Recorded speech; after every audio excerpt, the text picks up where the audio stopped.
Draftaholics, how you doing? We are on to week 4 already. Remember, it's the Draftaholics pod where we're always evaluating the NFL, teams, and players in the context of a real fantasy football team. The rest, as they say, is just pretend. I'm your host, at Draftaholic on Twitter. My name's Matt Savoca. On the big screen once again. What's up, buddy? What's up? What's up, everybody? At George Slotin on Twitter. I am like this Thursday night game, and that I am premier. Yeah, this is a premier matchup. It is. And I'm William Spinato at W Spinato on Twitter. 2 N's and 1 T. There's the consonant man. He hurt his finger. We'll tell you all about that. Very interesting injury. We hope your finger feels better there. But don't be surprised if he's got that ET red finger up for the next couple episodes there as he heals things there. So guys, it's the week 4 mini. It's the Vikings versus the Rams. 2 of the best offenses in football if you discount the atrocity against the Bills. Guys, I have not seen that many sharp bettors go down with that sure of a pick. Will, did you say something that was one of the biggest upsets in Vegas odds history? Yes, in terms of the spread, the scoring was completely the opposite. I think they were favored by almost 17 points by the time the game started, and then to be shut out, that's ridiculous in terms of the betting odds. Right, we're not talking about people, teams that are really favored by 3 possessions or something like that, underperforming. That happens all the time. But to lose outright is something that when you were supposed to be favored by 3 scores. That's crazy. It's a lot. So we've got this high-flying Belian, as George says, offense in the Los Angeles Rams. It's actually the 2 most consolidated offenses in terms of the passing game in the league, which is great for fantasy. You have almost 83% of the weighted opportunity. That's a weighted share of market share of targets and a weighted share of market share of air yards for a team. The highest in the league for a trio of receivers is the Rams, and the highest for a duo of receivers is the Vikings. So these are consolidated, impressive, efficient passing offenses, and the big difference may be the defense. That's really the big thing for me. So before we go into our matchups to watch of this week, I want to ask you guys a question. We're right off the heels of another broadcast weekend, and you've got a lot of ways to experience the NFL on the TV this year. And between Red Zone and Monday Night Football on ESPN and Sunday Night Football on NBC, there are a lot of different takes on the best way to broadcast a game. How would you change the NFL viewing experience if it were up to you? And William, we'll start with you. Sure. First, I want to shout out Monday Night Football in particular for adding the lineups, the players that are on the field at the start of each snap. It's extremely helpful for fantasy players who are kind of like trying to squint and see the number. You can see whether your guy is in or not, and you can also make some judgments about how the offense is being run in that way.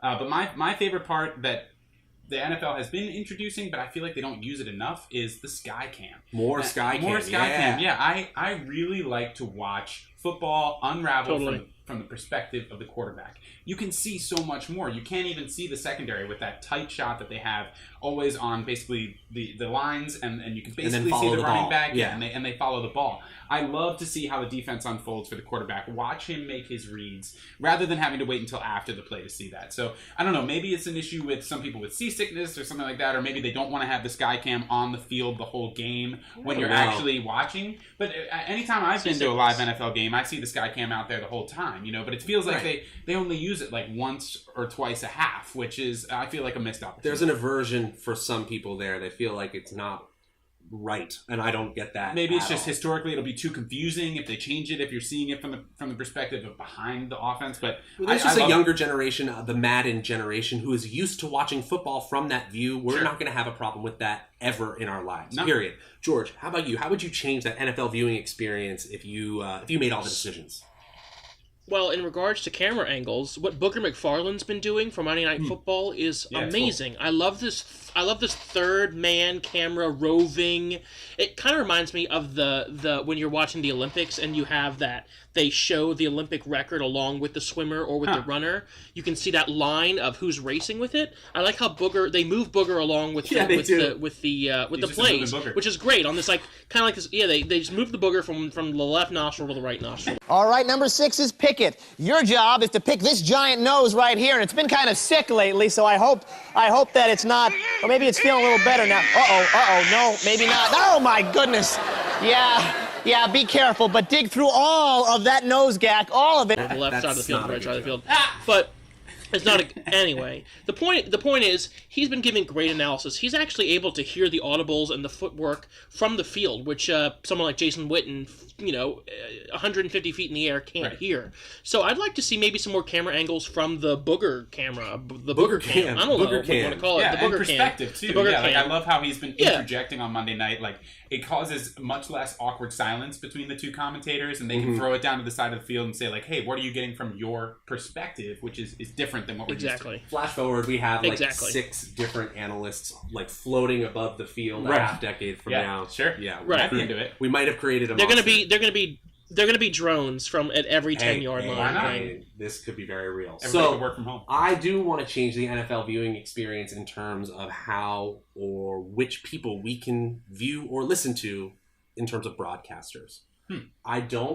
This isn't a knock on any of the broadcasters specifically that we have at any of the big studios there. They do a great job in preparation and in execution. But I would love to see a comedian live stream a game and just a separate channel. I would love to see former players talking about some of the things that are happening on and off the field.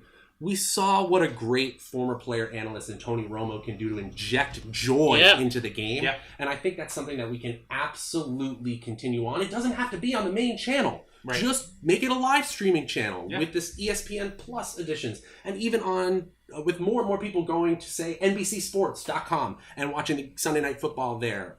These live streaming options should increase exponentially over the next half decade and decade. Why not make some of them fun? Why not make some more analytically focused for the stats obsessed like yours truly? That could be a great way to change the game. Can you imagine? It could just be so fun. Can you imagine Le'Veon Bell live tweeting or live streaming the Steelers' first 3 games? Not like he's going to say not that he's going to give up the play calls, but he's going to be like, man, I could have done that better. I would. Well, we do get that on Twitter a bit, but you're right. It would be fun to have like rolling commentary. Yeah. All right, awesome. So we are on to our week 4 matchup to watch, the Thursday Night Football matchup to watch. And just to remind you folks, this is just a little preview for our full Week 4 episode that airs later in the week. You can check us out on iTunes, Spotify, Stitcher, Google Play, all the places you find your podcast. But we love when you subscribe on YouTube because we've got the extra visuals, we've got the draft boards, we add a little oomph, a little pizzazz to the broadcast, and we put it up for you and our subscribers there. But one of the ways that you can help us, even if you're just listening on audio, is hit that subscribe button and then leave a rating and review. 5 stars would be awesome, but any type of review that helps us get better at what we're doing, that's going to help us in the long run. Of course, if you have any strategy questions or anything that you want the Draftaholics to discuss on the show, then please hit us up. Twitter @DraftaholicsPod, Instagram @DraftaholicsPod. YouTube comments, anywhere. You're going to see a ton of new content. We were just talking about how, based on our one lineup to rule them all, each week we're going to add our pivot plays. So we can talk about situations that have maybe changed since we broadcast. But we will get to that in the upcoming days. Yeah, what's up, George? I will say that, obviously, shout out to the Fantasy Footballers and other podcasts that stream on YouTube as well. But what Matt does to our podcast, he is like the gum to Pete Carroll. He's the pencil to Matt Patricia.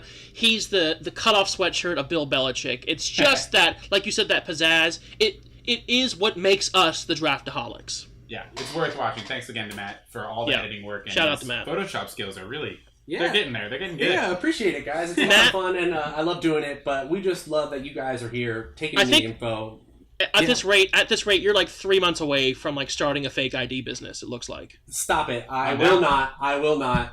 I never will. Okay, so we are moving to the Week 4 matchups to watch. And guys, this is the Vikings. This is the Rams. It actually is a pretty high over-under at 49. Mm-hmm. And I was surprised to see the Rams so heavily favored at home. 6.5 points. Almost getting a full touchdown here. So the matchups to watch, it can be just the regular team versus a team, but we like to get a little deeper on Thursday. It could be a player versus a team, like the quarterback versus a vaunted defense. It could be a player versus a player, like a wide receiver quarterback matchup that we can't wait to see. This is just as a fan, as a fantasy analyst, what is your matchup to watch in this Thursday night game? Well, I'm really interested in seeing kind of all on one side of the ball. Matt was speaking to this earlier, the consolidation of the Rams offense, especially in terms of pass catchers. They have a really unique situation. They're probably the only team in the league where you can start all three of the wide receivers and feel good about it. George, I'm going to throw you a little question here. Who is the pass catching tight end in LA? Tyler Higbee? Right. I mean, he's caught a couple of passes. He's got 11.3 points total on the year, but he's just not performing consistently. He hasn't been getting enough red zone targets. He hasn't been getting enough regular targets. So I'm really interested. I haven't taken the time to watch an entire Rams game yet this year. That's my bad. But I'm excited to see it on primetime and see how this distribution works. Additionally, the Vikings have a weakness across the middle of the field. Pass-catching running backs and tight ends are going to score well. I think that's huge for Eckler and Gordon. But I also think Kupp might take the lead in this this three wide receiver, extremely consolidated, consistent battle. So you were saying that last week it was good for Eckler and Gordon, and now you're saying it is positive for those middle of the field receivers like Kupp. Yeah, totally. Okay. Yeah, sure. I totally agree with that there. I also think that there is a discrepancy in the way that the Vikings want to play offense and the way that the Rams play defense. I know we saw the injury to Aqib Talib. I heard he might need surgery. That is definitely a problem for that defense overall. I do want to say that the Vikings have been number 1 in terms of total pass attempts, but number 32 in terms of protection rate.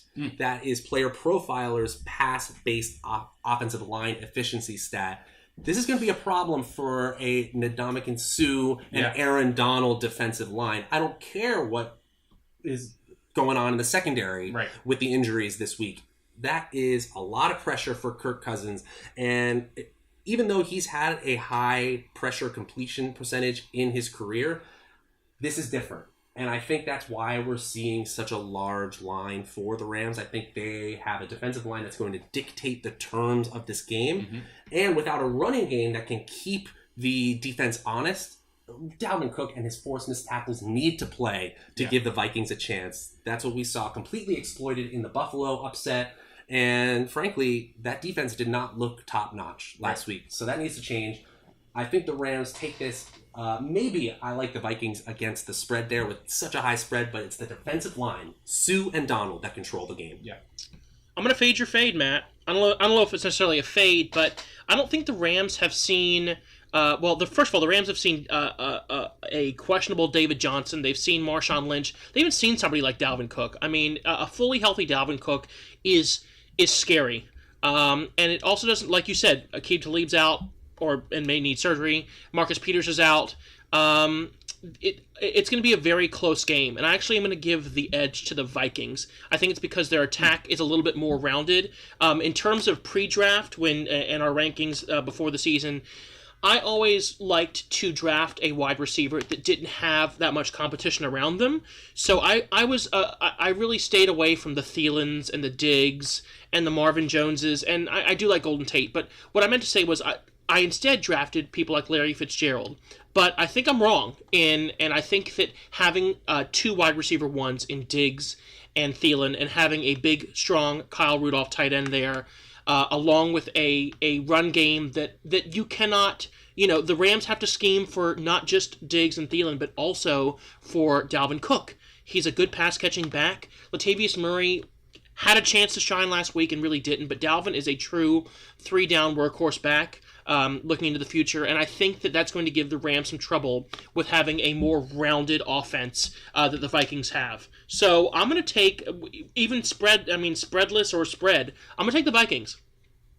I like the analysis there, and I just saw coming across the wire here that Pat Elflein, the star center for the Vikings, is going to play. Great. So we're talking about an increase, hopefully, in that protection rate, because 32, as you may have heard, is last.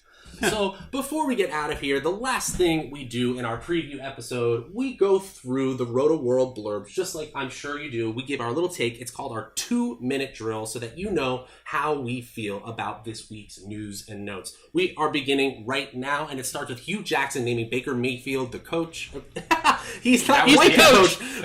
He's the quarterback. Are we excited about the Browns offense moving forward? We can only hope that Hugh would name Baker the actual coach instead of just the quarterback. But yeah, I'm definitely excited. I think we saw an uptick in the Browns. They're obviously my favorite team now. Yeah. George, what do you think? You like it? Yeah, make him the coach. Make him the coach. Yeah, make him the coach. Anthony Miller is day-to-day with a dislocated left shoulder. It looks like it's going to require surgery in the off-season. You still like him in season-long leagues? I think, I don't know. We don't know the full extent of this. I don't think you were starting him before. I think this kind of makes him droppable. Okay. I think I still hold on to him there. Dalvin Cook considers himself day-to-day, and Mike Zimmer added that there's a possibility that he will play on Thursday. What do you give as odds to him playing? I don't know. Percentage. I mean, percentage, I think there's probably at least a 60% chance that he plays. George? Yeah. Come back to me on Thursday. Yeah, All right. It's kind of hard to say this early, but we were talking about it earlier. As a Dalvin Cook owner, don't you kind of want him to rest if he needs to get right? Yeah, I think that it's okay if he sits out one more. Right. Exactly. If he's not really right. We want him at 100%. He is leading the league in forced missed tackles per game right now, obviously with one less on the schedule. Adrian Peterson is dealing with a sprained right ankle, was seen in a walking boot, but is expected to be ready. Do you believe the hype in Adrian Peterson? He's the fifth in rushing right now. I think it's very game script dependent. I don't necessarily believe the hype. If he's also banged up, I'm even more slightly off of him. Okay. He's 2 for 3 in clutch games. I mean, I know that's a small sample size, but when he was going as like the RB in like a 10th or 11th round, that's value right there just to begin with. So yeah, sure. he's only kudos to AP. I'm shocked. Yeah. Le'Veon Bell, the New York Daily News is reporting that the Jets have reached out for Le'Veon Bell. What do you give the percentage chance of a trade happening in the next 2 weeks with Le'Veon Bell? Ooh. Oh, man. I would love... I think it would be really exciting for something like that to happen. Give me a number. Chance that it'll be traded, though, 60. Okay. 80. And finally, the saddest news of the week, unfortunately, that's Jimmy Garoppolo. The reports are in. He tore his ACL and will miss the rest of the season. Guys, who is the beneficiary, fantasy-wise, if any, from this injury? It's gonna be Matt Breida. Carlos Hyde went from 3.8 targets per game to 8.3 targets per game when CJ Beathard was helming the team. I think Matt Breida is going to see an uptick in targets, and he's also been averaging like 49 yards per carry. He had a scary moment there. He did. Where he looked like he was a non-contact injury, but he came back, ran free in the third and fourth quarter. Yeah, he did a LaShawn McCoy. I was just looking for the tweet that JJ tweeted out, that stat with the JJ Zachary's CJ, and a number fire and FanDuel there. I think it's definitely possible that the running back gets an uptick in targets, but also he leaned on Kittle before, so I think it's not a horrible bet to think that maybe the tight end might have had an uptick as well. First and only play that the 49ers ran with CJ Beathard was a fourth down touchdown pass to George Kittle that was negated by a penalty. So that's a good call. That's the end of our 2-minute drill. And those are our takes on all of the news and notes here going into week 4. We will be back just later in the week with all of our takes, our quick shots, our draft of the week. We'll be analyzing what we got right, what we got wrong from week 3 so that we can make our process even better going forward. Make sure to hit that subscribe button on iTunes, on Google Play, on Stitcher, wherever you listen, and on YouTube, guys. Thanks for watching my editing skills there. Getting better and better every day, I must say. And folks, have a great week 4. Hopefully no major injuries this time around. I'm your host, at Draftaholic on Twitter. My name's Matt Savoca. On the big screen, at George Slotin. Follow if you dare. And I'm William Spinato, at W Spinato, 2 N's, 1 T. The consonant man, the finger injury man. We'll go into that soon.